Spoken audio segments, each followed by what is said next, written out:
नमस्कार, INI news में आपका स्वागत है। आपके साथ मैं हूं प्रीति सिंह। बुलेटिन की शुरुआत करते हैं हेडलाइंस से।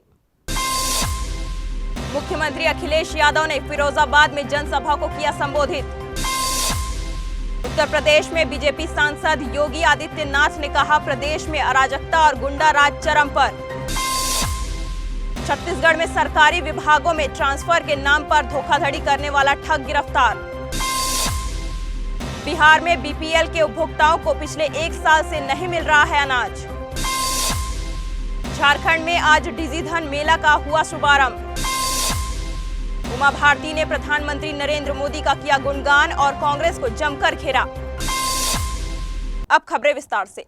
उत्तर प्रदेश के मुख्यमंत्री अखिलेश यादव ने आज फिरोजाबाद में जनसभा को संबोधित करने पहुंचे और कहा कि इस बार विधानसभा ऐतिहासिक वोटों से जीतने जा रही है। आने वाले समय में सरकार बनेगी और जोर शोर से काम करेगी। साथ ही बीजेपी पर निशाना साधते हुए कहा कि बीजेपी ने धोखा दिया है। काला धन तो वापस नहीं आया, लेकिन ईमानदारी का पैसा जरूर ले गए। हमें और आपको सबको लाइन में लगा दिया और 500,000 रुपए सब जमा करा लिए। किसी पे 500,000 रुपया पुराना वाला बचाओ तो बताओ, सब बैंक में जमा है। और जो भारतीय जनता पार्टी के लोगों ने कहा था कि सरकार उनकी बन जाएगी, काला धन आ जाएगा, तो 15 लाख रुपया उनके अकाउंट में पहुंचा दिए जाएंगे गरीबों के। बताओ, 15,000 भी आया हो तो बता दो। इन्होंने अच्छे दिन दिखाने का वादा किया, लोगों को लाइन में लगा करके तकलीफ पहुंचाई, परेशानी दी, और अब तो पैसा उनके पास जमा है। कम से कम अब तो हिसाब दे दो कि भ्रष्टाचार और काले धन वाला पैसा कितना पहुंच गया है। झारखंड के धनबाद में डिजिटल अपनाओ मजबूत भारत बनाओ, इसी स्लोगन के साथ आज गोल्फ ग्राउंड में डिजिधन मेला का शुभारंभ हुआ। PMO ऑफिस नीति आयोग के द्वारा तैयार इस स्कीम की रूपरेखा को सफल बनाने के लिए धनबाद जिला प्रशासन ने यहां अच्छी खासी तैयारी की है। मेले का शुभारंभ आज सुबह 10 बजे जिले के उपायुक्त, वरीय पुलिस अधीक्षक और जिले के आला अधिकारियों ने पूरे विधि विधान के साथ किया। मेले में अलग अलग बैंकों, ऑयल कंपनियों, कोल कंपनी सहित कई दूसरे संस्थानों के स्टॉल भी यहां लगाए गए हैं, जहां लोगों को कैशलेस ट्रांजैक्शन से जुड़ी सारी जानकारी उपलब्ध कराई जा रही है। साथ ही जिन लोगों का बैंकों में अब तक अकाउंट नहीं खुल सका है, उनका यहां ऑनलाइन बैंक अकाउंट खोला जा रहा है। वहीं जिसके पास स्मार्टफोन है लेकिन अब तक वो अपने फोन से डिजिटल लेन देन नहीं कर पा रहे हैं, उनके फोन में निःशुल्क भीम ऐप इंस्टॉल कर उसके उपयोग का तरीका भी लोगों को बताया गया। इसके लिए यहाँ जिला प्रशासन की तरफ से निःशुल्क वाईफाई की व्यवस्था की गई। अब तक ज्यादातर लोगों को डिजिटल ट्रांजैक्शन की जानकारी बिल्कुल नहीं है। साथ ही यह मेला जिले को कैशलेस बनाने में अहम भूमिका निभाएगी। हमने डिजिधन मेला में स्टॉल लगाया हुआ है, जिसमें यहाँ अलग अलग प्रोडक्ट्स जो हम ऑफर करते हैं, जैसे मोबाइल बैंकिंग, नेट बैंकिंग, ये सब है जो कैशलेस ट्रांजैक्शन में हेल्प करता है। ATM और डेबिट कार्ड यूज़ करके आप कैशलेस ट्रांजैक्शन कर सकते हैं। पेटीएम के माध्यम से कैशलेस ट्रांजैक्शन कर सकते हैं। हमारे स्टॉल का उद्देश्य है कि हम ज़्यादा से ज़्यादा कैशलेस ट्रांजैक्शन को बढ़ावा देते हैं। अन्य प्रधानमंत्री जी का जो सपना है भारत को डिजिटल पेमेंट्स के थ्रू आगे बढ़ाने का, मैं समझता हूँ उसी की ओर हम लोग एक कदम आज डिजिटल मेले के रूप में आगे बढ़ा रहे हैं। लोगों को यहाँ आज बताया जाएगा कि डिजिटल पेमेंट कैसे किए जाते हैं। करीब 100 से ज़्यादा स्टॉल्स आज इस मेले में लगे हुए हैं। सारे स्टॉल ओनर्स को हम लोगों ने EPOS मशीन और डिजिटल पेमेंट के जितने डिवाइसेस है मुहैया कराए हैं। कोशिश यही रहेगी कि किसी तरीके का कैश ट्रांजैक्शन नहीं हो, सारे पेमेंट्स डिजिटल माध्यम से हो। INI के साथ धनबाद से नीरज कुमार की रिपोर्ट। आगरा ग्रामीण विधानसभा सीट से भाजपा प्रत्याशी हेमलता दिवाकर के लिए जनसभा को संबोधित करने के लिए केंद्रीय मंत्री उमा भारती गुरुवार को आगरा आईं। कलाल खेरिया में जनसभा को संबोधित करने आई उमा भारती ने प्रधानमंत्री नरेंद्र मोदी का गुणगान किया और डिजिटल इंडिया से लेकर नोटबंदी मामले में उमा भारती ने कांग्रेस को जमकर घेरा। हमने नोटबंदी की है तो जनहित में की है, देश हित में की है, व्यापार के हित में की है। काला धंधा जो व्यापार को प्रभावित कर रहा था, और ऐसी स्थिति में जो वास्तव में मेहनत करके कमाई करने वाले व्यापारी वर्ग है उसको लाभ होगा। अगर कोई कठिनाई उस वर्ग को आ रही है तो वो हम बिल्कुल नहीं आने देंगे। उनके साथ पूरे समय पर संवाद कायम है। जब राहुल गांधी हमें आज तक महात्मा गांधी का हत्यारा कह रहे हैं, जबकि महात्मा गांधी की हत्या के मामले में संघ को क्लीन चिट दी गई थी, तो इसलिए ये तो कांग्रेस है, उसको नहले पे दहला सुनना पड़ेगा, उसको अपने पाप हमें याद दिलाने पड़ेंगे। जो हमने नहीं किया उसके लिए हमें वो आरोपी बना रहे, तो जो लाखों लोग उनने मरवाए उसका जवाब तो हमें देना पड़ेगा। उनको चुप रहना चाहिए, उनको नहीं बोलना चाहिए इन विषयों पर। ये तो रिजल्ट से पता लगेगा ना।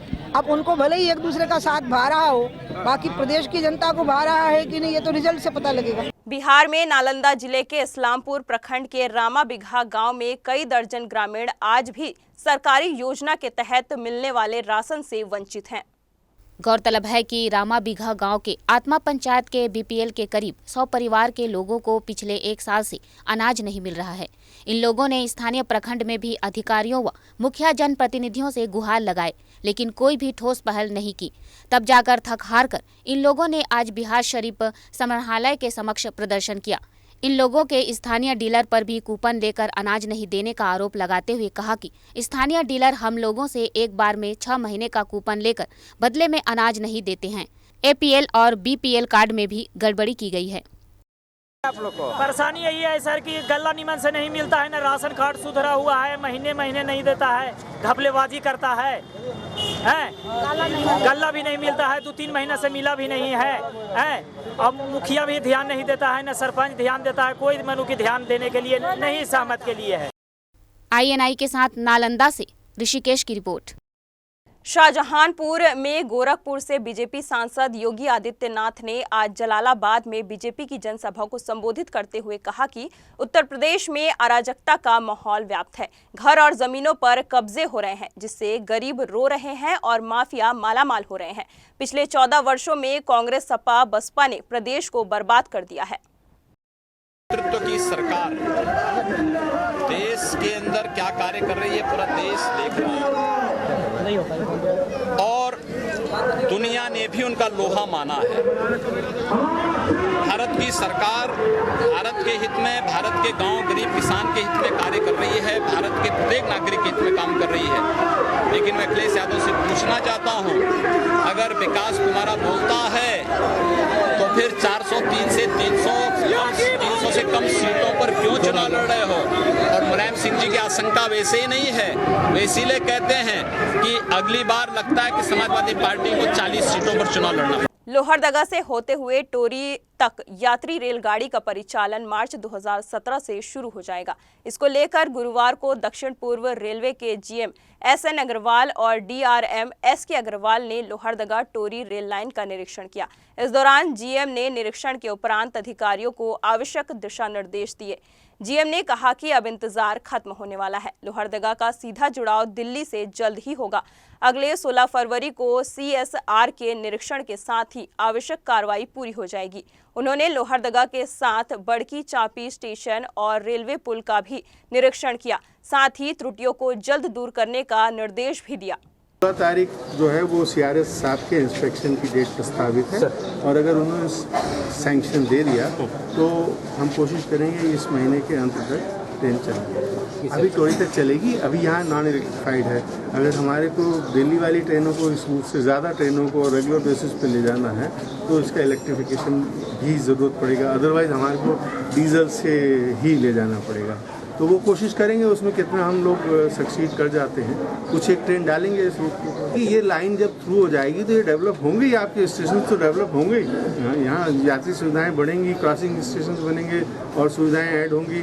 जांजगीर चांपा जिले की पुलिस ने सरकारी विभागों में ट्रांसफर कराने का प्रलोभन देकर कर्मचारियों से ठगी करने वाले ऐसे ठग को गिरफ्तार किया है जिसने इस काम के लिए बकायदा विजिटिंग कार्ड भी छपवा रखा था। ठग खुद को शिक्षा विभाग से जुड़ा हुआ बताता था। वह पुलिस विभाग, वन विभाग, बिजली विभाग, जल संसाधन विभाग में कभी भी और कहीं भी कर्मचारियों के ट्रांसफर कराने का दावा करता था।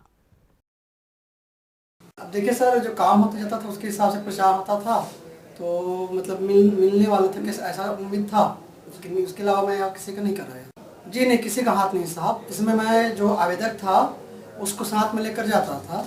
आवेदक के उसमें जो बायोडाटा लोग जो देते थे उनका लिखित और उनका जो है नियमितीकरण आदेश की प्रति, उसके आधार पर आवेदन लगा करके बेस के आधार पर फिर मैं उसमें प्रस्तुत होता था।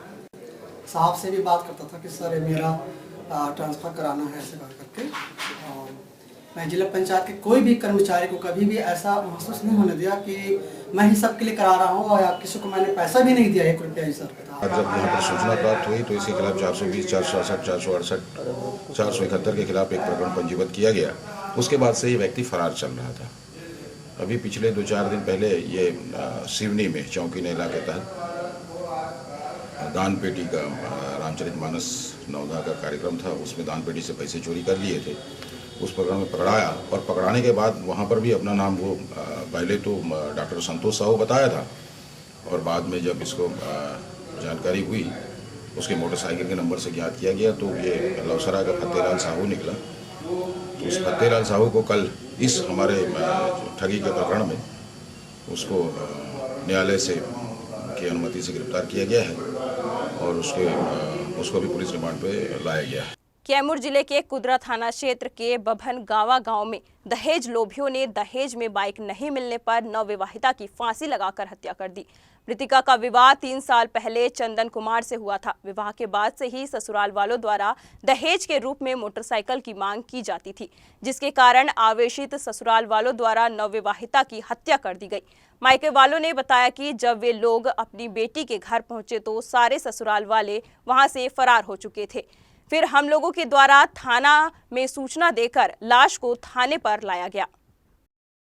पेट में दर्द है, फोन के घर पर कि पेट में दर्द है, जब लड़की के मानिया लकावत ही मानिया नहीं जा मानिया नहीं जब फोन के तो कथन के गाँव पर जाए हमारे नहीं देखें स्पॉट पर लास्ट पड़ल बा लड़की के तम मछली लगा के मुआ दे गल बा थाना पर मार बड़न जा। हाँ तब लास्ट जब थाना पर के लेके आइला हमने के लेके नहीं वो लोग कोई नहीं खाइल नहीं का है कहने कि फूक तब नहीं आधा घंटा में आवत ही जा हमने के थाना पर जाए भर में सब कोई भाग करे तब लाश लेके चली नहीं सब कोई घर से भाग गई। सर दहेज मांग रहे। बिहार के कैमूर में कोचिंग जा रही कॉलेज छात्रा को ट्रैक्टर ने ठोकर मार दी। घायल छात्रा का नाम सुमन कुमारी है, जो भभुआ के भूपेश गुप्त कॉलेज में इंटर 2nd ईयर की छात्रा है। घायल छात्रा के पिता मुन्ना बिंद ने अपनी परिस्थिति से अवगत कराते हुए सरकार से मुआवजे की मांग की है। लड़की हमारे पढ़े ट्यूशन जात रहा से डॉक्टर वाला धक्का मार देना अब ऐसे ही कल कि वही तो लड़की कहाँ हमने गरीब आदमी का पहले भी एक ट्रैक्टर वाला टेम्पो वाला लड़की के मार दिले रहल जो कि मर गई। लड़की भी सीरियस हाथ बिया, दोनों पैरों खत्म अथवा होल बा, दिमाग में भी चोट लगल बा। धनबाद जिला के निरसा थाना में पदस्थापित दरोगा सुदामा प्रसाद पर बीती रात कुछ लोगों ने अचानक से हमला कर दिया। इस घटना में उसके सिर पर गंभीर चोटें आई हैं। बताया जा रहा है कि रात 10 बजे के करीब 2 पक्ष के बीच हिंसक मारपीट की शिकायत मिली थी। सूचना पर दल बल के साथ सुदामा प्रसाद घटना स्थल पर पहुंचे, जहां 2 पक्ष के बीच की लड़ाई को छुड़ाने के प्रयास में उनके ऊपर ही हमला कर दिया गया। फिलहाल सराय ढेला PMCH में उनका इलाज चल रहा है। कल दिनांक 8/2/17 को 10 बजे हम लोग पेट्रोलिंग में निकले, तेतुलिया में थे। तेतुलिया में दिवा पदाधिकारी फोन किए कि मंडल होटल में निशा खटाल का लोग मारपीट कर रहा है। इस सूचना पर हम लोग जीप और पेट्रोलिंग पार्टी के साथ मंडल पे पहुंचे। तो मंडल होटल में जब पहुंचे, मेरे सिपाही मिश्रा जी थे, वो आगे गए। आगे जाने के बाद जो वहाँ पर बैठे हुए थे लोग, तो पूरा राइफल पर छीनने लगा तो बीच बचाव करने लगे हम। तो इसी बात पीछे से एक आदमी मुझे ईंटा से मार दिया, माथा फट गया और खून बह रहा है। और आदमी को भी मारपीट हुआ है एक आदमी का। झारखंड के लोहरदगा में शादीशुदा महिला को अपने विवाहित सहकर्मी से प्रेम करना और साथ में रखने को बाध्य करने के कारण प्रेमी ने की प्रेमिका की हत्या। मिली जानकारी के अनुसार घटना के 3 दिन बाद ही पुलिस ने आरोपी को गिरफ्तार कर लिया। आरोपी ने पुलिस के समक्ष अपराध कबूल किया। आरोपी ने बताया कि महिला उससे बार बार पैसे की मांग करते हुए साथ में रहने की जिद करती थी। पैसा नहीं देने पर अपने मोबाइल में रखे दोनों के आपत्तिजनक दृश्यों को सार्वजनिक कर बदनाम करने की धमकी दे रही थी, जिसके कारण उसने प्लान बनाकर महिला की हत्या की। जो अभियुक्त है, अभियुक्त का नाम दिलदार अंसारी है और जो सोनी तिबिया के बीच पहले से कुछ शारीरिक संबंध रहे थे और वो ब्लैकमेलिंग के आधार पर ये हत्या की गई है। हत्या का प्लान खुद दिलबर अंसारी ने बनाया हुआ था, क्योंकि वो उसके प्रताड़ना से और उसके ब्लैकमेलिंग से परेशान हो गया था और महिला उसके साथ रहना चाहती थी, लेकिन वो रख नहीं सकता था, इसलिए कि वो शादीशुदा था। इसी चलते उन्होंने खुद प्लान बनाया कि इसको रास्ते से हटा देना। उसे लोहरदगा घूमने के बहाने लाया गया। उसके बाद वहीं से ईरगांव में उन लोग उतरे। ईरगांव में उतरने के बाद वहीं से एक हथियार विपिन को खरीदे थे, चाकू खरीदे थे, और उसी के बाद बहला फुसलाकर उसको बकरनी की ओर ले जाया गया, जहां उसकी हत्या की गई। हैदराबाद के नरास रोपेट स्टेडियम में खेलो इंडिया का हुआ समापन कार्यक्रम में उपस्थित प्रतिनिधियों ने 14 राज्यों से आई सभी टीमों के खिलाड़ियों को प्रोत्साहन के रूप में राशि का वितरण कर प्रोत्साहित किया। खेलो इंडिया में 14 राज्यों के खिलाड़ियों ने भाग लिया, जिसमें सभी खिलाड़ी 17 वर्ष की उम्र के थे। The national government under the able leadership of Honorable Prime Minister Shri Narendra Modi has decided to inculcate the sports culture in every child of the India. Therefore, with the view of this, he has created a wonderful scheme called Khelo India.